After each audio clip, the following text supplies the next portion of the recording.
Punjabi radio US ਸੁਣ ਰਹੇ ਸਾਰੇ ਸਰੋਤਿਆਂ ਨੂੰ ਬਲਵਿੰਦਰ ਕੌਰ ਵੱਲੋਂ ਪਿਆਰ ਭਰੀ ਸਤਿ ਸ਼੍ਰੀ ਅਕਾਲ। ਤੇ ਜੀ ਪ੍ਰੋਗਰਾਮ ਖਬਰ ਤੇ ਨਜ਼ਰ ਪ੍ਰੋਗਰਾਮ ਦੇ ਵਿੱਚ ਸਾਡੇ ਨਾਲ ਹੋਣਗੇ ਜੀ ਸੁਸ਼ੀਲ ਦਸਾਂਝ ਤੇ ਕਰਨਗੇ ਆਪਣੀਆਂ ਟਿੱਪਣੀਆਂ ਕੁਛ ਇੱਕ ਨਿਊਜ਼ ਤੇ ਜਿਹੜੀਆਂ ਹੈਡਲਾਈਨਸ ਹੁੰਦੀਆਂ ਨੇ ਉਹਨਾਂ ਤੇ ਕਰਨਗੇ ਗੱਲਬਾਤ। ਧੰਨਵਾਦ ਕਰਦੇ ਹਾਂ ਜੀ ਸਾਡੇ ਸਪੋਂਸਰ ਦਾ ਜਿਨ੍ਹਾਂ ਨੇ ਇਸ ਪ੍ਰੋਗਰਾਮ ਨੂੰ ਸਪੋਂਸਰ ਕੀਤਾ। ਆਪ ਸਭ ਤੱਕ ਪਹੁੰਚਾਇਆ ਜੀ ਜਸਵੀਰ ਸਿੰਘ ਜੀ ਜੋਸਨ ਮਾਊਂਟਨ ਹਾਊਸ ਤੋਂ, ਸਤਨਾਮ ਸਿੰਘ ਸ਼ੇਰਗਿੱਲ ਤੇ ਪਰਿਵਾਰ ਸਲਮਾ ਤੋਂ, Ishanjeet Singh Kaloti Yuba City, Gurdeep Singh Bedi Clovis, Khalsa insurance agency ਜੋ ਇੰਸ਼ੋਰੈਂਸ ਕਰਦੇ ਨੇ auto, home, life, health, taxi, truck, home, motel, farms, workers comp ਅਤੇ ਰੈਸਟੋਰੈਂਟ ਦੀ। ਤੁਸੀਂ ਇਹਨਾਂ ਨੂੰ ਕਾਲ ਕਰ ਸਕਦੇ ਜੀ 4082722500। ਜੁੜ ਚੁੱਕੇ ਨੇ ਸਾਡੇ ਨਾਲ ਸੁਸ਼ੀਲ ਦਸਾਂਝ ਜੀ। ਸਤਿ ਸ਼੍ਰੀ ਅਕਾਲ, ਸਵਾਗਤ ਹੈ ਜੀ। ਬਹੁਤ ਬਹੁਤ ਮਿਹਰਬਾਨੀ ਬਲਵਿੰਦਰ ਜੀ। ਤੇ ਪੰਜਾਬੀ ਰੇਡੀਓ USA ਦੇ ਸਾਰੇ ਸਰੋਤਿਆਂ ਨੂੰ ਵੀ ਚੰਡੀਗੜ੍ਹ ਸਟੂਡੀਓ ਤੋਂ ਸੁਸ਼ੀਲ ਦਸਾਂਝ ਦੀ ਪਿਆਰ ਭਰੀ ਸਤਿ ਸ਼੍ਰੀ ਅਕਾਲ, ਆਦਾਬ ਤੇ ਨਮਸਕਾਰ। ਤਾਂ ਦੋਸਤੋ, ਅਸੀਂ ਤੁਹਾਡੇ ਨਾਲ ਖਬਰ ਤੇ ਨਜ਼ਰ ਪ੍ਰੋਗਰਾਮ ਦੇ ਵਿੱਚ ਹੈ। ਖਬਰ ਤੇ ਨਜ਼ਰ ਪ੍ਰੋਗਰਾਮ ਦੇ ਵਿੱਚ ਖਬਰਾਂ ਦੇ ਆਰ ਪਾਰ ਦੇਖਣ ਦੀ ਅਸੀਂ ਕੋਸ਼ਿਸ਼ ਕਰਦੇ ਹਾਂ। ਰੂਟੀਨ ਦੇ ਵਿੱਚ ਤੁਸੀਂ ਨਿਊਜ਼ ਬੁਲੇਟਿਨ ਸੁਣਦੇ ਹੋ, ਪਰ ਨਿਊਜ਼ ਬੁਲੇਟਿਨ ਦੇ ਵਿੱਚ ਜਿਹੜੀਆਂ ਖਬਰਾਂ ਅਸੀਂ ਤੁਹਾਡੇ ਨਾਲ ਸਾਂਝੀਆਂ ਕਰਦੇ ਹਾਂ, ਉਹਨਾਂ ਖਬਰਾਂ ਦੇ ਤਹਿ ਤੱਕ, ਥੱਲੇ ਤੱਕ ਕੀ ਕੁਝ ਪਿਆ ਜਾਂ ਭਵਿੱਖ ਦੇ ਵਿੱਚ ਉਹਨਾਂ ਖਬਰਾਂ ਦੇ ਵਿੱਚੋਂ ਕੀ ਕੁਝ ਨਿਕਲਣ ਵਾਲਾ ਹੈ, ਕੀ ਰਾਜਨੀਤੀ ਹੈ, ਇਹ ਸਾਰਾ ਜ਼ਿਕਰ ਅਸੀਂ ਕਰਨ ਦੀ ਕੋਸ਼ਿਸ਼ ਕਰਦੇ ਹਾਂ ਆਪਣੀ ਸਮਝ ਦੇ ਮੁਤਾਬਕ। ਕੋਈ ਦਾਅਵਾ ਨਹੀਂ ਹੈ, ਅਕਲ ਦਾ ਕੋਈ ਦਾਅਵਾ ਕੀਤਾ ਵੀ ਨਹੀਂ ਜਾ ਸਕਦਾ ਵੀ ਅਸੀਂ ਦੁਨੀਆ 'ਚ ਸਭ ਤੋਂ ਸਿਆਣੇ ਲੋਕ ਹੈ, ਪਰ ਇੱਕ ਜਿੰਨੀ ਕੁ ਸਮਝ ਬਣੀ ਹੈ ਉਸ ਸਮਝ ਦੇ ਆਧਾਰ ਦੇ ਉੱਤੇ ਅਸੀਂ ਆਪਣੀ ਟਿੱਪਣੀ ਤੁਹਾਡੇ ਨਾਲ ਸਾਂਝੀ ਕਰਦੇ ਹਾਂ। ਕਿਸੇ ਦਾ ਵੀ ਸਾਡੇ ਵਿਚਾਰ ਨਾਲੋਂ ਵੱਖਰਾ ਵਿਚਾਰ ਹੋ ਸਕਦਾ ਤੇ ਵੱਖਰਾ ਵਿਚਾਰ ਹੋਣਾ ਬਹੁਤ ਚੰਗੀ ਗੱਲ ਹੁੰਦੀ ਹੈ। ਤੇ ਤੁਸੀਂ ਵੀ ਆਪਣੇ ਵਿਚਾਰ ਸਾਡੇ ਨਾਲ ਕਦੇ ਵੀ ਸਾਂਝੇ ਕਰ ਸਕਦੇ ਹੋ। ਪੰਜਾਬੀ ਰੇਡੀਓ USA ਨੂੰ ਤੁਸੀਂ ਕਾਲ ਕਰਕੇ ਆਪਣੀ ਰਾਏ ਦੇ ਸਕਦੇ ਹੋ ਖਬਰ ਤੇ ਨਜ਼ਰ ਪ੍ਰੋਗਰਾਮ ਬਾਰੇ। ਅੱਜ ਦਾ ਪ੍ਰੋਗਰਾਮ ਸ਼ੁਰੂ ਕਰਦੇ ਹਾਂ, ਗੱਲਬਾਤ ਦਾ ਸਿਲਸਿਲਾ ਆਰੰਭਣਗੇ ਬਲਵਿੰਦਰ ਜੀ। ਜੀ ਸੁਸ਼ੀਲ ਜੀ, ਪਹਿਲੇ ਤੇ ਤਾਜ਼ੀ ਗੱਲ ਕਰਦੇ ਹਾਂ ਮੋਦੀ ਦੀ। ਮੋਦੀ ਨੇ ਫੇਰੀ ਪਾਈ ਅੱਜ ਲੁਧਿਆਣੇ ਦੇ ਵਿੱਚ ਤੇ ਇਹ ਨਹੀਂ ਪਤਾ ਲੱਗ ਸਕਿਆ ਕਿ ਉਹਨਾਂ ਦਾ ਮਕਸਦ ਕੀ ਸੀਗਾ ਇਸ ਸਮਾਗਮ ਵਿੱਚ ਆਉਣ ਦਾ। ਤੇ ਦੂਜੀ ਗੱਲ ਕਰਦੇ ਹਾਂ ਕਿ ਉਹ ਡਿਜੀਟਲ ਇੰਡੀਆ ਦਾ ਰੌਲਾ ਪਾਉਂਦੇ ਆ ਪਰ ਵੰਡ ਚ ਚਰਖੇ ਉੱਥੇ। ਬਹੁਤ ਸਿਆਣੀ ਗੱਲ ਤੁਸੀਂ ਕੀਤੀ ਹੈ। ਤੇ ਸਵਾਲ ਦੇ ਲੈਵਲ ਤੇ ਗੱਲ ਕਰੀਏ ਤੇ ਬਹੁਤ ਵਾਜਬ ਕਿਸਮ ਦਾ ਸਵਾਲ ਹੈ ਤੁਹਾਡਾ।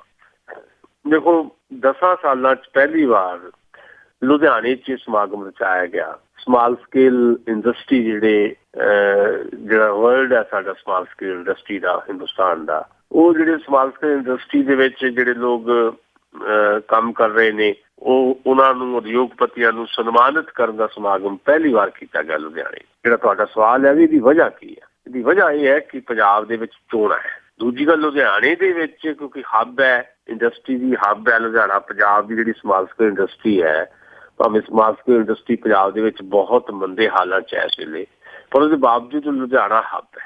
ਤੇ ਲੁਧਿਆਣੇ 'ਚ ਨਰਿੰਦਰ ਮੋਦੀ ਸਾਹਿਬ ਦਾ ਆਉਣਾ, ਉਦਯੋਗਪਤੀਆਂ ਦੇ ਸਮਾਗਮ ਦੇ ਵਿੱਚ ਉਦਯੋਗਪਤੀਆਂ ਨੂੰ ਸਨਮਾਨਿਤ ਕਰਨਾ, ਇਹ ਸਾਫ਼ ਦੱਸਦਾ ਹੈ ਕਿ ਲੁਧਿਆਣੇ ਦਾ ਫਿਕਰ ਬਹੁਤ ਪੈ ਗਿਆ ਅਕਾਲੀਆਂ ਨੂੰ ਤੇ BJP ਨੂੰ ਕਿ ਲੁਧਿਆਣਾ ਸਾਡੇ ਹੱਥੋਂ ਚੱਲਾ, ਇਹਨੂੰ ਸਾਂਭ ਲਈਏ। ਚੱਲਾ ਕਿੱਦਾਂ?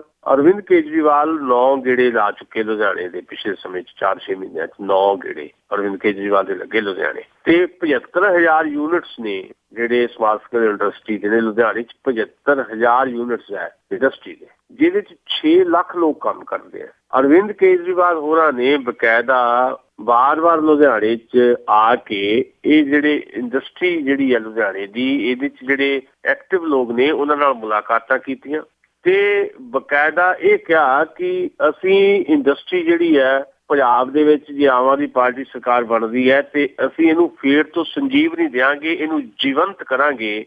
ਜਿਹੜੀ ਸਮਾਲ ਸਕੇਲ ਇੰਡਸਟਰੀ ਮਰਨ ਕਿਨਾਰੇ ਪਈ ਹੈ ਪੰਜਾਬ ਦੇ ਵਿੱਚ, ਉਹਦੇ 'ਚ ਨਵੀਂ ਜਾਨ ਫੂਕਾਂਗੇ। ਇਹ ਅਰਵਿੰਦ ਕੇਜਰੀਵਾਲ ਨੇ ਆਪਣੇ 9 ਦੌਰਿਆਂ ਦੇ ਵਿੱਚ ਲੁਧਿਆਣੇ ਦੇ ਉਦਯੋਗਪਤੀਆਂ ਨਾਲ ਬੈਠ ਕੇ ਮੀਟਿੰਗਾਂ ਕਰਕੇ ਉਹਨਾਂ ਦੇ ਖਾਨੇ ਗੱਲ ਪਾਈ ਕਿ ਉਹ ਸਾਰੀ ਇੰਡਸਟਰੀ ਜਿਹੜੀ ਹੈ 90% ਇੰਡਸਟਰੀ 'ਚ ਜਿਹੜੇ ਐਕਟਿਵ ਲੋਕ ਨੇ ਉਹ ਉਹਨਾਂ ਨਾਲ ਸਹਿਮਤ ਹੋਏ ਨੇ। ਤੇ ਅਰਵਿੰਦ ਕੇਜਰੀਵਾਲ ਦੀ ਅਗਵਾਈ ਦੇ ਵਿੱਚ ਪੰਜਾਬ ਦੇ ਵਿੱਚ ਆਮ ਆਦਮੀ ਪਾਰਟੀ ਦੀ ਇਸ ਘੱਟੋ ਘੱਟ ਇਸ ਏਰੀਏ 'ਚ, ਏਰੀਏ ਦਾ ਮਤਲਬ ਇਹ ਨਹੀਂ ਲੁਧਿਆਣਾ, ਓਵਰਆਲ ਜਿਹੜਾ ਏਰੀਆ ਹੁੰਦਾ ਇੰਡਸਟਰੀ ਦਾ ਏਰੀਆ ਜਿਹੜਾ ਸਾਡਾ, ਉਹਦੇ 'ਚ ਇੱਕ ਧਾਕ ਬਣੀ ਹੈ, ਪੈਠ ਬਣੀ ਹੈ।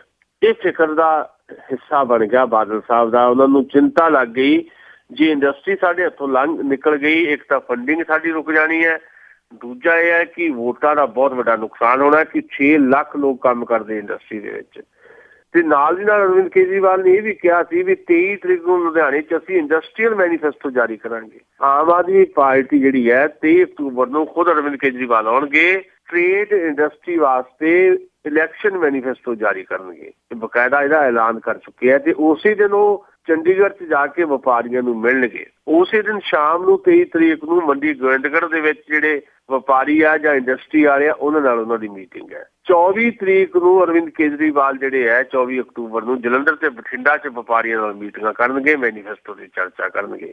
25 ਨੂੰ ਗੁਰਦਾਸਪੁਰ, ਬਟਾਲਾ ਤੇ ਅੰਮ੍ਰਿਤਸਰ 'ਚ ਕਾਰੋਬਾਰੀਆਂ ਨੂੰ ਮਿਲਣਗੇ ਤੇ ਇਹ ਇੱਕ ਮੀਟਿੰਗ ਨਾਲ ਦੀ ਨਾਲ ਮੋਹਾਲੀ 'ਚ ਵੀ ਬਿਜ਼ਨਸ ਵਾਲੇ ਜਿਹੜੇ ਲੋਕ ਆ ਉਹਨਾਂ ਨਾਲ ਕੀਤੇ ਜਾਣ ਦੀ ਜਿਹੜੀ ਸੰਭਾਵਨਾ ਹੈ। ਸਾਰਾ ਜਿਹੜਾ ਦੌਰਾ ਆ ਅਰਵਿੰਦ ਕੇਜਰੀਵਾਲ ਦਾ ਪਲਾਨ ਹੋ ਗਿਆ ਤੇ ਇਹ ਸਾਰਾ ਕੁਝ ਪਰੇਸ਼ਾਨ ਕਰ ਰਿਹਾ ਬਾਦਲਾਂ ਨੂੰ, ਬੀਜੇਪੀ ਵਾਲਿਆਂ ਨੂੰ।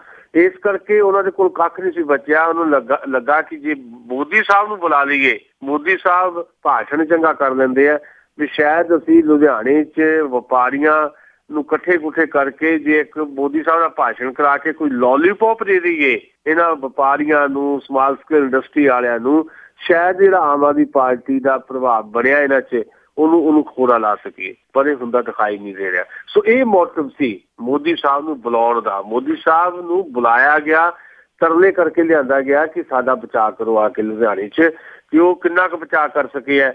ਭਾਸ਼ਣ ਕਰਕੇ ਚਲੇ ਗਏ ਆ ਪਰ ਕੋਈ ਬਹੁਤ ਸਿਫਤੀ ਕਿਸਮ ਦੀ ਤਬਦੀਲੀ ਨਹੀਂ ਹੋਈ। ਤੇ ਅਰਵਿੰਦ ਕੇਜਰੀਵਾਲ ਜਦੋਂ ਲੁਧਿਆਣੇ 'ਚ ਆ ਕੇ ਇੰਡਸਟਰੀਅਲ ਮੈਨੀਫੈਸਟੋ ਜਾਰੀ ਕਰਨਗੇ, ਸਾਰੇ ਪੰਜਾਬ 'ਚ ਇੰਡਸਟਰੀ ਵਾਲਿਆਂ ਨਾਲ ਮੁਲਾਕਾਤਾਂ ਕਰਨਗੇ, ਤਾਂ ਜਿਹੜਾ ਪ੍ਰਧਾਨ ਮੰਤਰੀ ਦਾ ਇੱਕ ਰੁਤਬਾ ਜਿਹੜਾ ਬਣਿਆ ਜਾਂ ਉਹਨਾਂ ਦੇ ਆਉਣ ਦਾ ਜਿਹੜਾ ਪ੍ਰਭਾਵ ਬਣਿਆ ਉਹ ਸਾਰਾ ਹਵਾ ਹੁੰਦਾ ਆਪਾਂ ਨੂੰ ਦਿਖਾਈ ਦੇਗਾ। ਜੀ ਤੇ ਅੱਗੇ ਆਪਾਂ ਗੱਲ ਕਰਦੇ ਸੀ ਨਵਜੋਤ ਸਿੱਧੂ ਦੀ, ਤੇ ਉਸ ਦਾ ਜਨਮ ਦਿਨ ਵੀ ਹੈਗਾ ਆ, ਤੇ ਵਿਚਲੀ ਖਬਰ ਇਹ ਆ ਰਹੀ ਆ ਕਿ ਉਹ ਆਵਾਜ਼ੇ ਕੌਮ ਜਿਹੜੀ ਪਾਰਟੀ, ਆਵਾਜ਼ੇ ਪੰਜਾਬ ਸਾਰੀ, ਕਿ ਉਹ ਜਾ ਸਕਦੇ ਨੇ ਜੀ ਕਾਂਗਰਸ ਦੇ ਵਿੱਚ। ਦੇਖੋ ਬਹੁਤ ਸਾਰੇ ਸਸਪੈਂਸ ਨੇ ਇਹਦੇ 'ਚ, ਬਹੁਤ ਸਾਰੀਆਂ ਕਹਿ ਲਓ ਵੀ ਮੁਸ਼ਕਲਾਂ ਰਹੀਆਂ ਨੇ ਪਿਛਲੇ ਸਮੇਂ 'ਚ। ਨਵਜੋਤ ਸਿੰਘ ਸਿੱਧੂ ਦੇ ਮਾਮਲੇ ਦੇ ਵਿੱਚ ਵੱਖ-ਵੱਖ ਪਾਰਟੀਆਂ ਦੀਆਂ ਜਿਹੜੀਆਂ ਆਪਣੀਆਂ ਜਿਹੜੀਆਂ ਕੁਝ ਪਹਿਲ ਕਦਮੀਆਂ ਰਹੀਆਂ।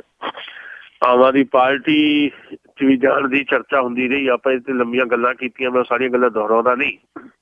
ਪਰ ਹੁਣ ਅਲਟੀਮੇਟਲੀ ਜਿਹੜਾ ਆਖਰੀ ਫੈਸਲਾ ਲੈ ਲਿਆ ਗਿਆ ਲੱਗਦਾ ਹੈ। ਹਾਲੇ ਵੀ ਮੈਂ ਇਹਦੇ 'ਤੇ ਯਕੀਨ ਨਹੀਂ ਕਰ ਸਕਦਾ। ਖਬਰਾਂ ਤਾਂ ਇੱਦਾਂ ਦੀਆਂ ਆ ਰਹੀਆਂ, ਕਨਸੋਹਾਂ ਇੱਦਾਂ ਦੀਆਂ ਆ ਰਹੀਆਂ, ਪਰ ਪੂਰਾ ਯਕੀਨ ਇਸ ਕਰਕੇ ਨਹੀਂ ਕੀਤਾ ਜਾ ਸਕਦਾ ਵੀ ਨਵਜੋਤ ਸਿੱਧੂ ਤੇ ਨਵਜੋਤ ਕੌਰ ਸਿੱਧੂ ਇਹ ਜੋੜੀ ਜਿਹੜੀ ਹੈ ਇਹ ਪਿਛਲੇ 3-4 ਸਾਲ ਤੋਂ ਜਿਸ ਮਾਨਸਿਕ ਅਵਸਥਾ 'ਚੋਂ ਲੰਘ ਰਹੀ ਹੈ, ਇਹ ਕਿਸੇ ਇੱਕ ਫੈਸਲੇ ਤੇ ਖੜੇ ਨਹੀਂ ਰਹਿ ਪਾਉਂਦੇ। ਕਹਿ ਦਿੰਦੇ ਆ ਤੇ ਫਿਰ ਜਦੋਂ ਅਮਲੀ ਰੂਪ ਦੇ ਵਿੱਚ ਕਰਨਾ ਹੁੰਦਾ ਤੇ ਫਿਰ ਪਾਸਾ ਵੱਟ ਜਾਂਦੇ ਆ। ਇੱਕ ਵਾਰ ਨਹੀਂ, ਕਈ ਵਾਰੀ ਏਦਾਂ ਹੋਇਆ। ਆਮ ਆਦਮੀ ਪਾਰਟੀ ਦੇ ਵਿੱਚ ਸ਼ਾਮਲ ਹੋਣ ਦੀਆਂ ਗੱਲਾਂ ਵੀ ਕਰਦੇ ਰਹੇ ਤੇ ਫਿਰ ਕਾਂਗਰਸ 'ਚ ਜਾਣ ਦੀ ਜਦੋਂ ਗੱਲ ਹੋਈ ਤੇ ਫਿਰ ਕੈਪਟਨ ਅਮਰਿੰਦਰ ਦੇ ਖਿਲਾਫ ਵੀ ਗੱਲਾਂ ਕਰਨ ਲੱਗ ਪਏ ਵੀ ਕੈਪਟਨ ਨੂੰ ਸਾਈਡ ਤੇ ਕਰ ਦਿਓ ਤਾਂ ਆਵਾਂਗੇ ਕਾਂਗਰਸ 'ਚ। ਜਦ ਕੈਪਟਨ ਅਮਰਿੰਦਰ ਨੇ ਆਪਣੀ ਜ਼ਰੂਰਤ ਦਿਖਾਈ, ਇਹ ਕਿਹਾ ਕਿ ਸਾਨੂੰ ਤਾਂ ਲੋੜ ਹੀ ਨਹੀਂ ਏਦਾਂ ਦੇ ਬੰਦਿਆਂ ਦੀ, ਤੇ ਫਿਰ ਨਾਲ ਦੀ ਨਾਲ ਨਵਜੋਤ ਸਿੰਘ ਸਿੱਧੂ ਜਾਂ ਨਵਜੋਤ ਕੌਰ ਸਿੱਧੂ ਉਹਨਾਂ ਦੀ ਸੁਰ ਵੀ ਬਦਲ ਗਈ। ਹੁਣ ਉਹ ਜਦੋਂ ਕੈਪਟਨ ਨੇ ਕਿਹਾ ਕਿ ਅਨਕੰਡੀਸ਼ਨਲ ਜਿਹਨੇ ਆਉਣਾ ਆਓ, ਹੁਣ ਉਹ ਕੰਡੀਸ਼ਨਲ ਆਉਣੋਂ ਹਟ ਗਏ ਆ।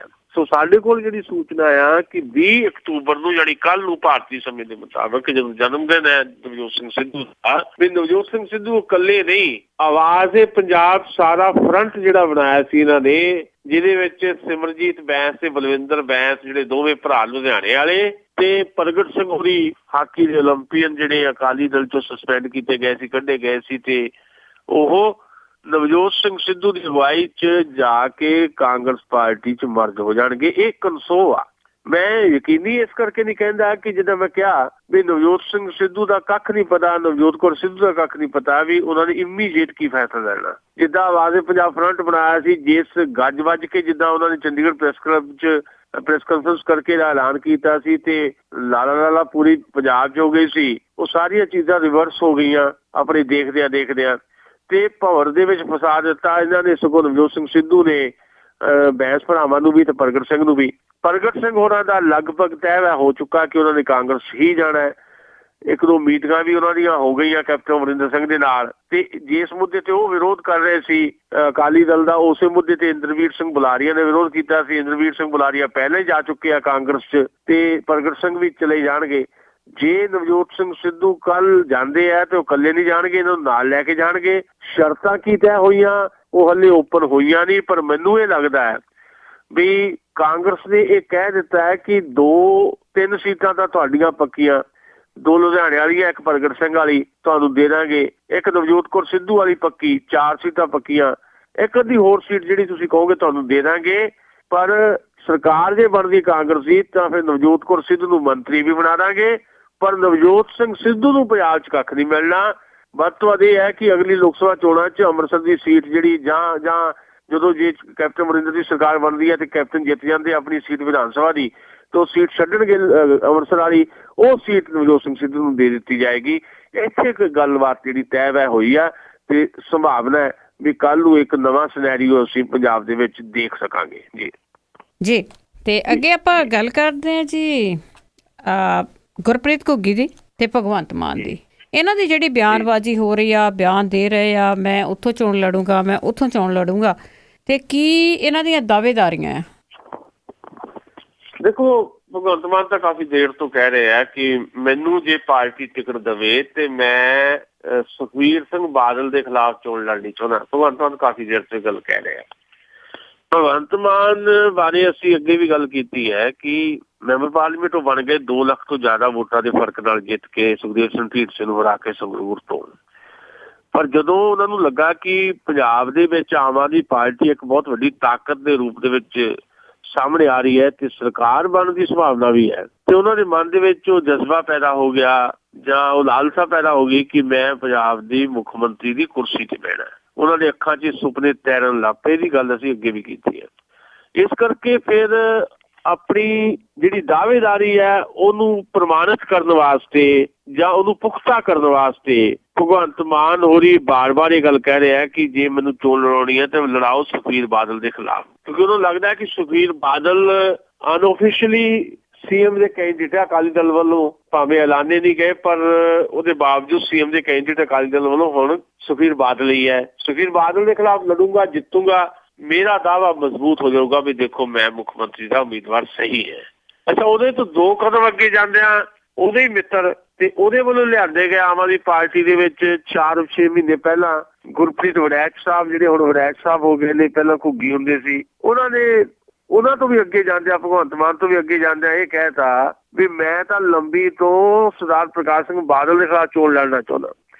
ਜਦੋਂ ਉਹਨਾਂ ਨੇ ਇਹ ਕਿਹਾ ਤੇ ਇਹ ਚਰਚਾ ਸ਼ੁਰੂ ਹੋ ਗਈ ਨਾਲ ਦੀ ਨਾਲ ਪੰਜਾਬ ਦੇ ਵਿੱਚ ਵੀ ਕੀ ਗੁਰਪ੍ਰੀਤ ਘੁੱਗੀ ਦੇ ਵੀ ਮਨ 'ਚ ਹੁਣ ਮੁੱਖ ਮੰਤਰੀ ਬਣਨ ਦੀ ਚਾਹਤ ਪੈਦਾ ਹੋ ਗਈ ਹੈ। ਹੁਣ ਇਹਦੇ ਤੇ ਜਿਹੜੀ ਮੈਂ ਗੱਲ ਥੋੜੀ ਆਪਣੀ ਰਾਏ ਜਿਹੜੀ ਚਾਹੁੰਦਾ ਜੀ, ਮੈਂ ਸਮਝਦਾ ਕਿ ਭਗਵੰਤ ਮਾਨ ਤੇ ਗੁਰਪ੍ਰੀਤ ਘੁੱਗੀ ਦੇ ਵਿੱਚ ਇੱਕ ਬੇਸਿਕ ਫਰਕ ਹੈ। ਭਗਵੰਤ ਮਾਨ ਜਿਹੜੇ ਹੈ ਉਹ ਕਈ ਵਾਰ ਬਹੁਤ ਕੁਝ ਬੋਲ ਜਾਂਦੇ ਆ ਤੇ ਉਹਨਾਂ ਨੂੰ ਪਤਾ ਨਹੀਂ ਲੱਗਦਾ ਕਿ ਉਹਨਾਂ ਨੇ ਕਿਹੜੀ ਗੱਲ ਪਹਿਲਾਂ ਕਹੀ ਸੀ ਤੇ ਕਿਹੜੀ ਗੱਲ ਉਹਨਾਂ ਨੇ ਹੁਣ ਕਹੀ ਹੈ, ਤੇ ਕਈ ਵਾਰ ਇਸ ਕਰਕੇ ਉਹ ਵਿਵਾਦਾਂ 'ਚ ਵੀ ਫਸ ਜਾਂਦੇ ਆ। ਭਗਵੰਤ ਮਾਨ ਇੱਕ ਸੀਰੀਅਸ ਪੋਲੀਟੀਸ਼ੀਅਨ ਦੇ ਤੌਰ ਦੇ ਉੱਤੇ ਹਾਲੇ ਵਿਕਸਿਤ ਨਹੀਂ ਹੋ ਸਕੇ। ਇਹ ਗੱਲ ਸਾਨੂੰ ਮੰਨਣੀ ਪੈਣੀ ਹੈ। ਪਾਰਲੀਮੈਂਟ 'ਚ ਵੀ ਉਹਨਾਂ ਦੀਆਂ ਜਿਹੜੀਆਂ ਤਕਰੀਰਾਂ ਤੁਸੀਂ ਸੁਣਦੇ ਹੋ, ਉਹ ਕੁਝ ਕਾਵਕ ਜਿਹੀਆਂ ਗੱਲਾਂ ਕਰਦੇ ਨੇ ਤੇ ਉਹ ਕਈ ਵਾਰ ਉਹ ਕਾਮੇਡੀ ਲੱਗਣ ਲੱਗ ਪੈਂਦੀ ਹੈ, ਤੇ ਉਹਦੇ ਕਰਕੇ ਇੱਕ ਸੀਰੀਅਸ ਪੋਲੀਟੀਸ਼ੀਅਨ ਦੇ ਤੌਰ ਤੇ, ਇੱਕ ਮੈਚਿਓਰ ਪੋਲੀਟੀਸ਼ੀਅਨ ਦੇ ਤੌਰ ਤੇ ਭਗਵੰਤ ਮਾਨ ਦੀ ਪਛਾਣ ਹਾਲੇ ਤੱਕ ਨਹੀਂ ਬਣੀ। ਭਾਵੇਂ ਸਭ ਤੋਂ ਵੱਡੇ ਆਮ ਆਦਮੀ ਪਾਰਟੀ ਦੇ ਕੰਪੇਨਰ ਦੇ ਤੌਰ ਦੇ ਉੱਤੇ ਉਹਨਾਂ ਨੂੰ ਹੁਣ ਸਾਨੂੰ ਸਵੀਕਾਰ ਕਰਨਾ ਪਏਗਾ, ਕਿਉਂਕਿ ਸਭ ਤੋਂ ਜ਼ਿਆਦਾ ਭੀੜਾਂ ਉਹੀ ਇਕੱਠੀਆਂ ਕਰਦੇ ਆ। ਪਰ ਇੱਕ ਸੀਰੀਅਸ ਤੇ ਮੈਚਿਓਰ ਪੋਲੀਟੀਸ਼ੀਅਨ ਉਹ ਹਾਲੇ ਤੱਕ ਵੀ ਆਪਣੇ ਆਪ ਨੂੰ ਸਥਾਪਿਤ ਨਹੀਂ ਕਰ ਸਕੇ। ਗੁਰਪ੍ਰੀਤ ਘੁੱਗੀ ਆ ਜਿਹੜੇ, ਉਹ ਕਾਮੇਡੀਅਨ ਵੀ ਆ ਪਰ ਇੱਕ ਸੰਜੀਦਾ ਕਲਾਕਾਰ ਦੇ ਤੌਰ ਦੇ ਉੱਤੇ ਵੀ ਸਾਡੇ ਸਾਹਮਣੇ ਆਏ ਆ। ਖਾਸ ਤੌਰ ਤੇ ਅਰਦਾਸ ਫਿਲਮ ਜੇ ਤੁਸੀਂ ਦੇਖੀ, ਮੈਂ ਤਾਂ ਉਸ ਤੋਂ ਪਹਿਲਾਂ ਦਾ ਨਿੱਜੀ ਤੌਰ ਤੇ ਵੀ ਵਾਕਫ ਹੈ, ਮੇਰੇ ਮਿੱਤਰ ਵੀ ਨੇ। ਖਾਸ ਤੌਰ ਤੇ ਦੂਰਦਰਸ਼ਨ ਤੇ ਜਿਹੜੇ ਉਹਨਾਂ ਨੇ ਸੀਰੀਅਲ ਕੀਤੇ ਸੀ, ਨਾਟਕ ਕੁਝ ਕੀਤੇ ਸੀ, ਉਹਦੇ 'ਚ ਇੱਕ ਸੰਜੀਦਾ ਕਲਾਕਾਰ ਦੇ ਤੌਰ ਤੇ ਉਹ ਸਾਹਮਣੇ ਆਏ ਸੀ। ਅੱਛਾ, ਉਹ ਸੰਜੀਦਾ ਕਲਾਕਾਰ ਵੀ ਹੈ, ਕਾਮੇਡੀਅਨ ਵੀ ਹੈ। ਤੇ 2 ਸਾਲ ਪਹਿਲਾਂ ਅਸੀਂ ਇੱਕ ਪ੍ਰੋਗਰਾਮ ਕਰਾਇਆ ਸੀ ਹੁਣ ਮੈਗਜ਼ੀਨ ਦਾ, ਜਿਹੜਾ ਸਾਲਾਨਾ ਸਮਾਗਮ ਹੁੰਦਾ, ਜਿਹੜਾ ਹੁਣ ਵੀ ਅਸੀਂ ਤੀਜਾ ਕਰਾ ਕੇ ਹਟੇ ਆ, ਜਿਹੜਾ 2 ਸਾਲ ਪਹਿਲਾਂ ਅਸੀਂ ਕਰਵਾਇਆ ਸੀ। ਉਸ ਸਮਾਗਮ ਦੇ ਵਿੱਚ ਅਸੀਂ ਮੇਨ ਸਪੀਕਰ ਦੇ ਤੌਰ ਤੇ ਗੁਰਪ੍ਰੀਤ ਘੁੱਗੀ ਨੂੰ ਬੁਲਾਇਆ ਸੀ ਤੇ ਜਿਹੜਾ ਭਾਸ਼ਣ ਉਹਨਾਂ ਨੇ 30-35 ਮਿੰਟ ਕੀਤਾ, ਉਦੋਂ ਜਿਹੜੇ ਲੋਕ ਸੁਣ ਰਹੇ ਸੀ ਉਹ ਬੜੇ ਹੈਰਾਨ ਸੀ ਵੀ ਇਹ ਕਾਮੇਡੀਅਨ ਬੰਦਾ ਇੰਨੀ ਸਿਆਣੀਆਂ ਗੱਲਾਂ ਵੀ ਕਰ ਸਕਦਾ। ਸੋ ਸਿਆਣਪਰਾ ਲੈਵਲ ਜਿਹੜਾ ਆ ਭਗਵੰਤ ਮਾਨ ਨਾਲੋਂ ਗੁਰਪ੍ਰੀਤ ਵੜੈਚ ਦਾ ਉਹ ਕਾਫੀ ਉੱਚਾ ਹੈ। ਪਰ ਉਹਦੇ ਬਾਵਜੂਦ ਬੰਦਾ ਤਾਂ ਬੰਦਾ ਹੀ ਹੈ। ਜਿਹੜਾ 4 ਮਹੀਨੇ ਪਹਿਲਾਂ ਪਾਰਟੀ ਸ਼ਾਮਲ ਹੋਇਆ ਹੋਵੇ, ਆਉਂਦਿਆਂ ਸਾਰੀ ਪੰਜਾਬ ਦੀ ਸਭ ਤੋਂ ਵੱਡੀ ਕੁਰਸੀ ਜਿਹੜੀ ਪਾਰਟੀ ਦੀ ਉਹਦੇ ਤੇ ਬਿਠਾ ਦਿੱਤਾ ਗਿਆ ਹੋਵੇ, ਉਹਨਾਂ ਨੂੰ ਕਨਵੀਨਰ ਬਣਾ ਦਿੱਤਾ ਗਿਆ ਹੋਵੇ ਸੁੱਚਾ ਸਿੰਘ ਛੋਟੇਪੁਰ ਦੀ ਥਾਂ ਦੇ ਉੱਤੇ, ਤੇ ਲਾਜ਼ਮੀ ਹੈ ਕਿ ਫਿਰ ਬੰਦੇ ਦੇ ਮਨ 'ਚ ਲਾਲਸਾ ਤਾਂ ਪੈਦਾ ਹੁੰਦੀ ਹੈ। ਪਰ ਜਿਸ ਤਰ੍ਹਾਂ ਦਾ ਦਿਖਾਵਾ ਭਗਵੰਤ ਮਾਨ ਕਰਦੇ ਨੇ ਉੱਦਾਂ ਦਾ ਦਿਖਾਵਾ ਨਹੀਂ ਕਰਦੇ ਗੁਰਪ੍ਰੀਤ ਘੁੱਗੀ ਹੋਣੀ। ਪਰ ਉਹਦੇ ਬਾਵਜੂਦ ਜੇ ਉਹ ਕਹਿੰਦੇ ਨੇ ਬਾਦਲ ਸਾਹਿਬ ਦੇ ਖਿਲਾਫ ਮੈਂ ਚੋਣ ਲੜਨੀ ਚਾਹੁੰਦਾ, ਤਾਂ ਇੱਕ ਦਾਅਵਾ ਜ਼ਰੂਰ ਉਹ ਫਿਰ ਜਿਹੜਾ ਕਿਤੇ ਨਾ ਕਿਤੇ ਮਜ਼ਬੂਤ ਆਪਣਾ ਕਰਨਾ ਚਾਹੁੰਦੇ ਆ। ਕੱਲ ਨੂੰ ਲੜਦੇ ਆ, ਲੰਬੀ ਤੋਂ ਟਿਕਟ ਉੱਥੋਂ ਮਿਲ ਜਾਂਦੀ ਉਹਨਾਂ ਨੂੰ ਤੇ ਹਰਾ ਦਿੰਦੇ ਬਾਦਲ ਸਾਹਿਬ ਨੂੰ, ਤੇ ਇਸ ਤੋਂ ਵੱਡੀ ਕੋਈ ਗੱਲ ਨਹੀਂ ਹੋਣੀ। ਤੇ ਫਿਰ ਉਹਨਾਂ ਦਾ ਚੀਫ ਮਿਨਿਸਟਰ ਦੀ ਕੁਰਸੀ ਦੇ ਉੱਤੇ ਜਿਹੜਾ ਅਧਿਕਾਰ ਹੈ ਉਹ ਜ਼ਿਆਦਾ ਬਣ ਜਾਂਦਾ ਹੈ, ਤੇ ਜਿਹੜੇ ਆਮ ਆਦਮੀ ਪਾਰਟੀ ਦੇ ਥੱਲੇ ਲੋਕ ਜਿਹੜੇ ਆ ਉਹ ਵੀ ਇਸ ਗੱਲ ਨੂੰ ਚੱਕਣਗੇ ਵੀ ਹਾਂ ਵੀ ਗੁਰਪ੍ਰੀਤ ਘੁੱਗੀ ਹੀ ਸਾਡੇ ਪੰਜਾਬ ਦੇ ਮੁੱਖ ਮੰਤਰੀ ਹੋਣੇ ਚਾਹੀਦੇ ਸਾਡੀ ਪਾਰਟੀ ਵੱਲੋਂ। ਸੋ ਇੱਕ ਮੁੱਖ ਮੰਤਰੀ ਦਾ ਉਮੀਦਵਾਰ ਹੋਰ ਪੈਦਾ ਹੋ ਗਿਆ ਆਮ ਆਦਮੀ ਪਾਰਟੀ 'ਚ ਉਹਨਾਂ ਦੇ ਇਸ ਐਲਾਨ ਦੇ ਨਾਲ ਕਿ ਉਹ ਲੰਬੀ ਤੋਂ ਬਾਦਲ ਸਾਹਿਬ ਦੇ ਖਿਲਾਫ ਚੋਣ ਲੜਨਾ ਚਾਹੁੰਦੇ ਆ।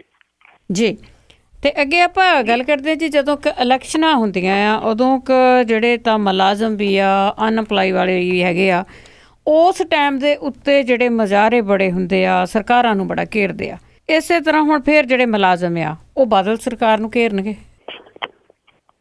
ਦੇਖੋ ਮੈਂ ਇਹਦੇ 'ਚ ਨਾ ਜੀ ਦੋ ਗੱਲਾਂ ਇਹਦੇ 'ਚ ਕਰਨੀਆਂ ਚਾਹੁੰਦਾ। ਦੇਖੋ ਤਕਲੀਫਾਂ ਤਾਂ ਹਰ ਖੇਤਰ 'ਚ ਜਿਹੜੇ ਲੋਕ ਕੰਮ ਕਰਦੇ ਉਹਨਾਂ ਨੂੰ ਹੈ, ਇਹ ਸਰਕਾਰ ਤੋਂ ਕੋਈ ਖੁਸ਼ ਤਾਂ ਹੈ ਨਹੀਂ। ਚਾਹੇ ਉਹ ਜਨਤਕ ਖੇਤਰ 'ਚ ਕੰਮ ਕਰ ਰਹੇ ਨੇ ਸਰਕਾਰੀ ਮੁਲਾਜ਼ਮ ਜਿਹਨਾਂ ਦਾ ਤੁਸੀਂ ਜ਼ਿਕਰ ਕੀਤਾ, ਚਾਹੇ ਉਹ ਕਹਿ ਲਓ ਵੀ ਪ੍ਰਾਈਵੇਟ ਖੇਤਰ 'ਚ ਵੀ ਜਿਹੜੇ ਲੋਕ ਕੰਮ ਕਰਦੇ ਨੇ ਉਹਨਾਂ ਲਈ ਵੀ ਮੁਸ਼ਕਲਾਤ ਜਿਹੜੇ ਆ ਬਹੁਤ ਬਣੇ ਹੋਏ ਨੇ, ਇਹ 'ਚ ਕੋਈ ਦੋ ਰਾਵਾਂ ਨਹੀਂ। ਅਸੀਂ ਜਦੋਂ ਚੋਣਾਂ ਨਹੀਂ ਹੁੰਦੀਆਂ ਤਾਂ ਗਾਹੇ ਵਗਾਹੇ ਜਿਹੜੇ ਮੁਲਾਜ਼ਮਾਂ ਦੇ ਸੰਘਰਸ਼ ਦੇਖਦੇ ਆ, ਹੁੰਦੇ ਰਹਿੰਦੇ ਆ, ਇਹ ਨਹੀਂ ਵੀ ਨਹੀਂ ਹੁੰਦੇ, ਚੋਣਾਂ ਵੇਲੇ ਇਹ ਨਿਕਲਦੇ ਨੇ, ਏਦਾਂ ਦੀ ਵੀ ਗੱਲ ਨਹੀਂ। ਪਰ ਜਿਸ ਸ਼ਿੱਦਤ ਦੇ ਨਾਲ, ਜਿਸ ਮਜ਼ਬੂਤੀ ਨਾਲ, ਜਿੱਦਾਂ ਇੱਕ ਬਕਾਇਦਾ ਯੋਜਨਾਬੱਧ ਤਰੀਕੇ ਦੇ ਨਾਲ ਤੇ ਸਾਰੀਆਂ ਜਥੇਬੰਦੀਆਂ ਨੂੰ ਇਕੱਠੀਆਂ ਕਰਕੇ ਇੱਕ ਪਲੇਟਫਾਰਮ ਤੇ ਲਿਆ ਕੇ ਇੱਕ ਸੰਘਰਸ਼ ਲਿਖਿਆ ਜਾਂਦਾ ਚੋਣਾਂ 'ਚ, ਉਹਦਾ ਬਾਕੀ ਸਮਿਆਂ 'ਚ ਨਹੀਂ ਹੁੰਦਾ। ਇਹ ਗੱਲ ਲਾਜ਼ਮੀ ਤੌਰ ਦੇ ਉੱਤੇ ਨੋਟ ਕਰਨ ਵਾਲੀ ਹੈ। ਅਸਲ 'ਚ ਪ੍ਰੋਬਲਮ ਇਹ ਹੈ ਵੀ ਮੁਲਾਜ਼ਮ ਜਿਹੜੇ ਆ ਉਹਨਾਂ ਨੂੰ ਲੱਗਦਾ ਹੈ ਕਿ ਜਦੋਂ ਚੋਣਾਂ ਆ ਜਾਂਦੀਆਂ ਤੇ ਚੋਣਾਂ 'ਚ ਮਜਬੂਰੀ ਬਣ ਜਾਂਦੀ ਹੈ ਹਕੂਮਤ ਦੀ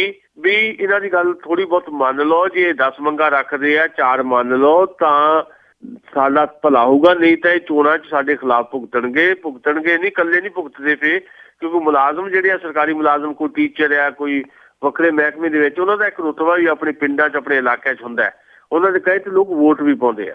ਸ਼ਾਇਦ ਇਸ ਕਰਕੇ ਇਹ ਸਾਰੀਆਂ ਚੀਜ਼ਾਂ ਜਿਹੜੀਆਂ ਆ ਉਹ ਕੀਤੀਆਂ ਜਾਂਦੀਆਂ ਚੋਣਾਂ 'ਚ ਆਖਰੀ ਵਕਤ ਦੇ ਉੱਤੇ। ਸੋ ਆਖਰੀ ਟਾਈਮ ਤੇ ਜਦੋਂ ਇਹ ਸਾਰਾ ਕੁਝ ਹੁੰਦਾ ਹੈ ਤੇ ਫਿਰ ਉਹ ਲਾਭ ਜਿਹੜਾ ਇੱਕ ਲੈਣ ਦੀ ਕੋਸ਼ਿਸ਼ ਹੁੰਦੀ ਹੈ ਵੀ ਲਾਭ ਜਿਹੜਾ ਕਿਤੇ ਨਾ ਕਿਤੇ ਲਿਆ ਜਾਵੇ, ਤੇ ਉਹ ਲਾਭ ਲੈਣ ਦੀ ਕੋਸ਼ਿਸ਼ ਦੇ ਵਿੱਚ ਹੀ ਜਿਹੜਾ ਚਾਹੇ ਉਹ ਤਨਖਾਹਾਂ ਦਾ ਲਾਭ ਹੋਵੇ, ਭੱਤਿਆਂ ਦਾ ਲਾਭ ਹੋਵੇ, ਇਸ ਕਰਕੇ ਥੋੜਾ ਪ੍ਰੈਸ਼ਰ ਪਾਉਣ ਦੀ ਕੋਸ਼ਿਸ਼ ਕੀਤੀ ਜਾਂਦੀ। ਪਰ ਮੈਂ ਇੱਕ ਗੱਲ ਹੋਰ ਇਹ ਜੋੜਨੀ ਚਾਹੁੰਦਾ ਵੀ ਮੁਲਾਜ਼ਮਾਂ ਨੂੰ ਨਾਲ ਦੀ ਨਾਲ ਆਪਣੇ ਵਰਕ ਕਲਚਰ ਦਾ ਵੀ ਧਿਆਨ ਰੱਖਣਾ ਚਾਹੀਦਾ। ਸਰਕਾਰੀ ਖੇਤਰ ਜਿਹੜਾ ਸਾਡਾ ਉਹ ਕੋਲੈਪਸ ਇਸ ਕਰਕੇ ਹੋ ਰਿਹਾ ਕਿਉਂਕਿ ਸਾਡੇ ਇੱਥੇ ਵਰਕ ਕਲਚਰ ਹੈ ਨਹੀਂ। ਇਹ ਠੀਕ ਹੈ ਕਿ ਮੁਲਾਜ਼ਮਾਂ ਤੇ ਭਾਰ ਵੀ ਬਹੁਤ ਹੈ, ਵੋਟਾਂ ਵੀ ਉਹਨਾਂ ਨੇ ਬਣਾਉਣੀਆਂ ਜੀ, ਰਾਸ਼ਨ ਕਾਰਡ ਦਾ ਕੰਮ ਵੀ ਉਹਨਾਂ ਨੇ ਕਰਨਾ, ਆਧਾਰ ਕਾਰਡ ਦਾ ਕੰਮ ਵੀ ਉਹਨਾਂ ਨੇ ਕਰਨਾ, ਬੱਚਿਆਂ ਨੂੰ ਜਿਹੜੀ ਪੋਲੀਓ ਦੇ ਬੂੰਦਾਂ ਵੀ ਉਹਨਾਂ ਨੂੰ ਪਿਆਉਣੀਆਂ।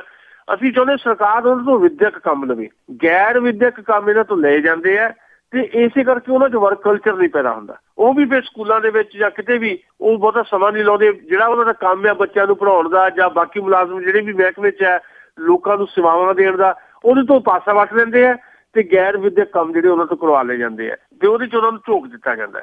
ਸੋ ਇੱਕ ਸਿਸਟਮ ਜਿਹੜਾ ਸਾਡਾ ਓਵਰਆਲ ਕਰਪਟ ਹੋਇਆ ਹੈ, ਉਸ ਸਿਸਟਮ ਨੂੰ ਦਰੁਸਤ ਕਰਨ ਦੀ ਲੋੜ ਹੈ। ਫਿਰ ਸ਼ਾਇਦ ਚੋਣਾਂ ਵੇਲੇ ਵੀ ਮੁਜ਼ਾਹਰੇ ਕਰਨ ਦੀ ਲੋੜ ਨਾ ਪਵੇ ਮੁਲਾਜ਼ਮਾਂ ਨੂੰ, ਜੇ ਉਹਨਾਂ ਨੂੰ ਇੱਕ ਸਿਸਟਮ ਦੇ ਜ਼ਰੀਏ ਬਕਾਇਦਾ ਜਿਹੜਾ ਉਹਨਾਂ ਦਾ ਜ਼ਿੰਮਾ ਆ ਉਸ ਜ਼ਿੰਮੇ ਤੇ ਲਾਇਆ ਜਾਵੇ, ਨਾ ਕਿ ਉਹ ਕੰਮ ਦਿੱਤੇ ਜਾਣ ਜਿਹੜੇ ਕੰਮ ਕਰਨ ਦੇ ਯੋਗ ਵੀ ਨਹੀਂ ਹੈਗੇ ਤੇ ਜਿਹੜੀ ਉਹਨਾਂ ਦੀ ਡਿਊਟੀ ਵੀ ਨਹੀਂ ਹੈ। ਸ਼ਾਇਦ ਇਹ ਸੀਨ ਤਾਂ ਬਦਲ ਸਕਦਾ ਜੇ ਸਾਰਾ ਰਿਵਿਊ ਕਰਕੇ ਇਸ ਸਿਸਟਮ ਨੂੰ ਦਰੁਸਤ ਕੀਤਾ ਜਾਏ। ਜੀ ਜੀ ਤਾਂ ਅੱਗੇ ਆਪਾਂ ਗੱਲ ਕਰਦੇ ਹਾਂ ਪੋਲੀਟੀਕਲ ਪਾਰਟੀਆਂ ਦੀ, ਸਪੈਸ਼ਲੀ ਕਾਂਗਰਸ ਦੀ ਜੇ ਗੱਲ ਕਰੀਏ ਤੇ ਅੱਜ ਦੀ ਤਰੀਕ ਦੇ ਵਿੱਚ ਇਹਨਾਂ ਦੀਆਂ ਕੀ ਸਥਿਤੀਆਂ ਨੇ? ਦੇਖੋ ਬਲਵਿੰਦਰ ਜੀ, ਗੱਲ ਇਹ ਆ ਕਿ ਪਿੱਛੇ ਨਾ 2 ਸਰਵੇ ਆਏ, ਇੱਕ ਆਜ ਤੱਕ ਟੀਵੀ ਨੇ ਇੱਕ ਹੋਰ ਗਰੁੱਪ ਨਾਲ ਸਾਂਝੇ ਤੌਰ ਤੇ ਕੀਤਾ ਤੇ ਉਹ ਸਰਵੇ ਸੀ, ਉਹਨੇ ਤਾਂ 93-94 ਸੀਟਾਂ ਦੇ ਦਿੱਤੀਆਂ ਆਮ ਆਦਮੀ ਪਾਰਟੀ ਨੂੰ ਤੇ 15 ਸੀਟਾਂ ਦਿੱਤੀਆਂ ਇਹਨੂੰ ਸ਼੍ਰੋਮਣੀ ਅਕਾਲੀ ਦਲ ਨੂੰ, ਬੀਜੇਪੀ ਨੂੰ, ਤੇ 10 ਸੀਟਾਂ ਕਾਂਗਰਸ ਨੂੰ। ਯਾਨੀ ਇੱਕ ਕਿਸਮ ਦੀ ਸਵੀਪਿੰਗ ਜਿੱਦਾਂ ਸਟੇਟਮੈਂਟ ਹੁੰਦੀ ਹੈ, ਇੱਦਾਂ ਸਵੀਪਿੰਗ ਉਹਨਾਂ ਦਾ ਸੀ ਸਾਰਾ ਕੁਝ ਵੀ ਵੀ ਕਲੀਨ ਸਵੀਪ ਕਰੇਗੀ ਆਮ ਆਦਮੀ ਪਾਰਟੀ। ਦੂਸਰੇ ਦਿਨ ਹੀ ਇੰਡੀਆ ਟੂਡੇ ਤੇ ਇੱਕ ਹੋਰ ਗਰੁੱਪ ਹੈ ਆਰਜੀ ਗਰੁੱਪ, ਉਹਨਾਂ ਦਾ ਰਲ ਕੇ ਸਰਵੇ ਆ ਗਿਆ। ਉਹਦੇ 'ਚ ਉਹਨਾਂ ਨੇ ਕਹਿ ਦਿੱਤਾ ਕਿ ਸਭ ਤੋਂ ਵੱਡੀ ਪਾਰਟੀ ਕਾਂਗਰਸ ਬਣੇਗੀ ਤੇ ਸੱਤਾ 'ਚ ਫਿਰ ਵੀ ਕਾਂਗਰਸ ਨਹੀਂ ਜਾ ਸਕੇਗੀ। ਦੂਜੇ ਨੰਬਰ ਤੇ ਆਮ ਆਦਮੀ ਪਾਰਟੀ ਰਹੇਗੀ। 45 ਤੋਂ 55 ਸੀਟਾਂ ਦੱਸੀਆਂ ਉਹਨਾਂ ਨੇ ਕਾਂਗਰਸ ਨੂੰ, 35 ਤੋਂ 40 ਸੀਟਾਂ ਦੱਸੀਆਂ ਉਹਨਾਂ ਨੇ ਆਮ ਆਦਮੀ ਪਾਰਟੀ ਨੂੰ ਤੇ ਅਕਾਲੀਆਂ ਨੂੰ ਉਹੀ 15 ਤੋਂ 20 ਸੀਟਾਂ। ਦੇਖੋ ਇਹ ਦੋਵੇਂ ਜਿਹੜੇ ਸਰਵੇ ਹੈ, ਇਹਨਾਂ ਸਰਵੇਆਂ ਦੇ ਵਿੱਚੋਂ ਜੇ ਥੋੜਾ ਵਾਜਬ ਸਰਵੇ ਤੁਹਾਨੂੰ ਲੱਗਦਾ ਤਾਂ ਦੂਸਰਾ ਸਰਵੇ ਹੈ। ਵੈਸੇ ਸਰਵੇ ਜਿਹੜੇ ਆ ਉਹ ਆਪ ਸਰਵੇ ਕਰਨ ਵਾਲੇ ਕਹਿੰਦੇ ਆ ਕਿ 3% ਅਪ ਤੇ 3% ਡਾਊਨ ਸਾਡਾ ਸਰਵੇ ਹੋ ਸਕਦਾ। ਪਰ ਅੱਜ ਕੱਲ੍ਹ ਸਰਵੇ ਜਿਹੜੇ ਆ ਉਹ ਬਹੁਤੇ ਪੇਡ ਹੋ ਗਏ। ਸਾਡੇ ਇੱਥੇ ਪੈਸੇ ਲੈ ਕੇ ਸਰਵੇ ਕਰਵਾਏ ਜਾਂਦੇ ਆ ਤੇ ਉਹ ਫਿਰ ਲੋਕਾਂ 'ਚ ਫੈਲਾ ਦਿੱਤੇ ਜਾਂਦੇ ਆ।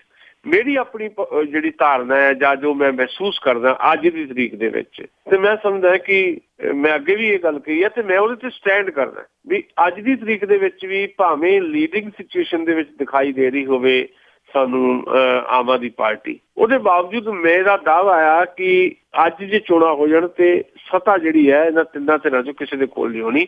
ਇੱਕ ਹੰਗ ਅਸੈਂਬਲੀ ਜਿਹੜੀ ਹੈ ਉਹ ਅਸੀਂ ਫੇਸ ਕਰਾਂਗੇ ਤੇ ਇੱਕ ਨਵੀਂ ਕਿਸਮ ਦੀ ਸੌਦੇਬਾਜ਼ੀ ਦਾ ਦੌਰ ਅਸੀਂ ਦੇਖਾਂਗੇ ਤੇ ਇਹਦੇ 'ਚ ਲਗਭਗ ਬਰਾਬਰ ਦੀ ਟੱਕਰ ਹੈ। ਕੋਈ ਬਹੁਤ ਜ਼ਿਆਦਾ ਪਿੱਛੇ ਨਹੀਂ ਹੈ। ਸ਼੍ਰੋਮਣੀ ਅਕਾਲੀ ਦਲ ਬੀਜੇਪੀ ਬਹੁਤ ਜ਼ਿਆਦਾ ਪਿੱਛੇ ਦਿਖਾਈ ਦੇ ਰਿਹਾ, ਉਹਦੇ ਬਾਵਜੂਦ ਵੀ ਉਹ ਪਿੱਛੇ ਨਹੀਂ। ਇਸ ਕਰਕੇ ਕਿਉਂਕਿ ਸਰਕਾਰ ਉਹਨਾਂ ਦੇ ਕੋਲ ਆ, ਪੈਸਾ ਧੇਲਾ ਉਹਨਾਂ ਦੇ ਕੋਲ ਆ ਤੇ ਸਾਰੀ ਸਰਕਾਰੀ ਜਿਹੜੀ ਮਸ਼ੀਨਰੀ ਆ ਉਹਦੀ ਸਿਰੇ ਦੀ ਦੁਰਵਰਤੋਂ ਜਿਹੜੀ ਉਹਨਾਂ ਨੇ ਕਰਨੀ ਹੈ। ਤੇ ਦੂਜੀ ਗੱਲ ਵੋਟਾਂ ਦੀ ਵੰਡ ਬਹੁਤ ਵੱਡੇ ਪੱਧਰ ਤੇ ਹੋ ਰਹੀ ਹੈ। ਉਹਦਾ ਲਾਭ ਲੈ ਕੇ ਅਕਾਲੀ ਦਲ ਬੀਜੇਪੀ ਵੀ ਲਗਭਗ ਨੇੜੇ ਤੇੜੇ ਹੀ ਹੈ ਇਹਨਾਂ ਦੋਵਾਂ ਧਿਰਾਂ ਦੇ, ਕਾਂਗਰਸ ਤੇ ਆਮ ਆਦਮੀ ਪਾਰਟੀ ਦੇ।